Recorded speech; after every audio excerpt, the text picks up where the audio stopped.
on n'arrive pas en Zintry de n'importe quelle façon. On y monte. Et cela a son importance. En s'élevant, on change de plan. On entre dans une autre dimension. Ce territoire est une sorte d'énigme, un entre-deux géographique, culturel. Limousin, du point de vue administratif, auvergnat par ses paysages. Pour en saisir les subtilités, il faut être né ici comme Jean-Michel, ornithologue, naturaliste. Bon, ben voilà, on y est. Hein. Quel point de vue, je comprends pourquoi tu voulais nous emmener ici pour commencer l'émission. Hein. Disons que c'est un site merveilleux et en même temps, ce site-là qui est pour moi extraordinaire affectivement et physiquement, je dirais, c'est un site qu'on peut rencontrer assez couramment en Zintry.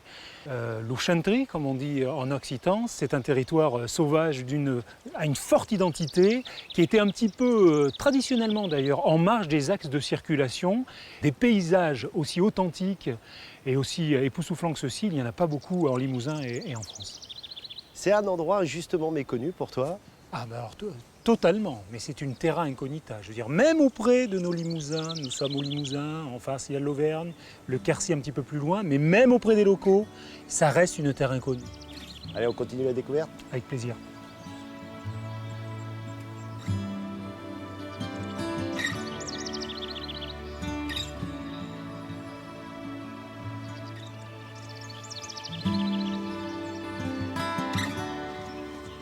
Je suis très impressionné quand même par l'omniprésence des forêts.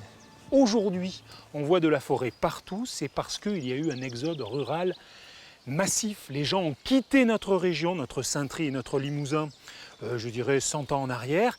Eh bien, la nature a repris ses droits. C'est ce qui se passe ici. La forêt, c'est un indicateur de non-présence humaine. Ah mais exactement, c'est-à-dire là où il y a des hommes, évidemment, il y a des paysages ouverts, et là où il y a de la forêt, ça veut dire que l'homme a quitté, c'est de la déprise agricole caractéristique. Alors là, on est où? C'est un bon exemple justement de l'exode rural. Alors voilà, une bâtisse, imagine cet endroit 50 ans en arrière.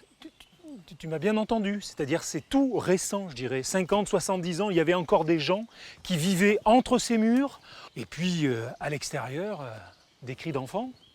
Des animaux évidemment qui se manifestent, certainement des bovins, mais aussi beaucoup de moutons et de chèvres ici qui entretenaient précisément ces pentes abruptes.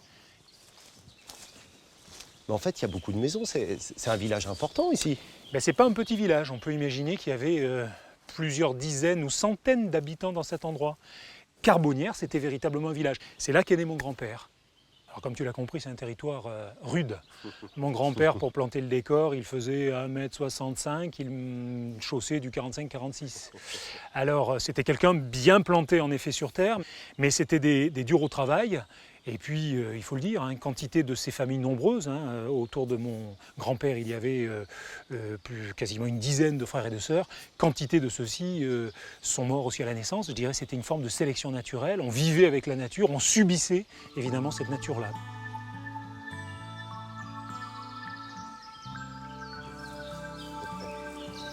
Parmi les raisons pour lesquelles Jean-Michel aime tant cette terre, il y a bien sûr le fait que ces espaces sauvages sont particulièrement prisés par les oiseaux. Attends, on va passer par là. Ce matin-là, il nous invite à assister à une opération délicate.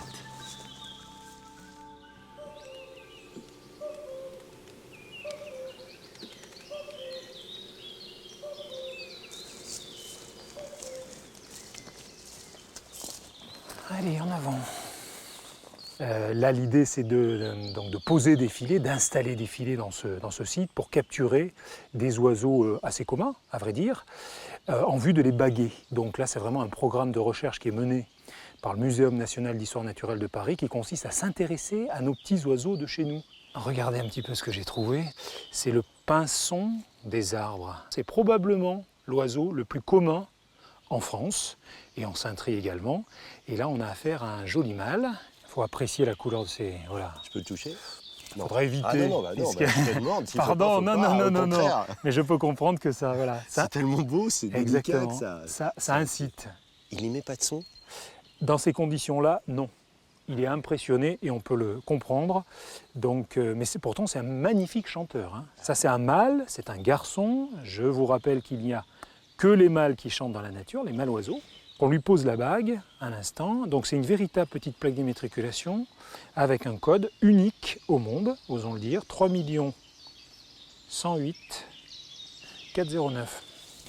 Eh bien tiens, tu vas le prendre dans tes mains. Ouais. Allez, faut Et oser. comment faut faire? Non, c'est très simple. Pas de mal d'abord, pas le serrer, et Ah puis non, bien sûr. le lâcher côté forêt qui retrouve son domaine vital.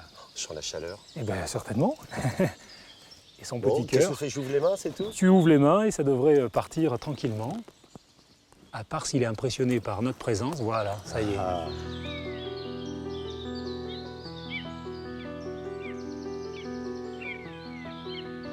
C'est ce que tu regardes? Ouais, c'est une buse variable.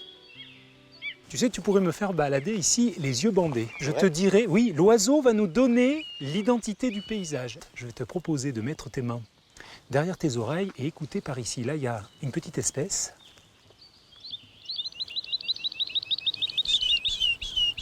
Ah ouais. C'est l'alouette Lulu. Et Lulu, c'est pas son surnom, ça pourrait être ça, mais là en l'occurrence c'est l'onomatopée, enfin voilà la traduction de sa phrase, hein. Le coq fait cocorico, elle dit Lulu, Lulu, Lulu, Lulu.